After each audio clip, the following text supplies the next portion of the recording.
Λοιπόν, παιδιά, καλησπέρα. Μου σκάει μια κυρία η οποία ήταν 50 φεύγα, μάνα δηλαδή. Έρχεται μέσα και μου λέει: παιδάκι μου, θέλω χαρτάκια μεγάλα, μου λέει, για το γιο μου. Της λέω: θέλετε τα OCP? Μάλλον αυτά, μου λέει. Της λέω: θέλετε με τζιβάνα ή χωρίς τζιβάνα? Τώρα τι να σου πω, μου λέει. Ωραία, και της δίνω εγώ, σαν καλός άνθρωπος, της δίνω χωρίς τζιβάνα. Θα παίρνει η κυρία, βγαίνει έξω, παίρνει το παιδί της τηλέφωνο και λέει: με ρωτάει ο κύριος εδώ πέρα, τα χαρτάκια τα θέλεις με τζιβάνα ή χωρίς τζιβάνα? Και λέει αυτός: εμένα τα θέλω με τζιβάνα, λέει. Έρχεται μέσα και μου λέει: μου τα ζήτησα με τζιβάνα.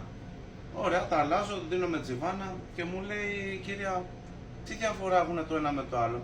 Τι να σας πω, λέω, εγώ δεν τα ξέρω αυτά τα πράγματα, της λέω.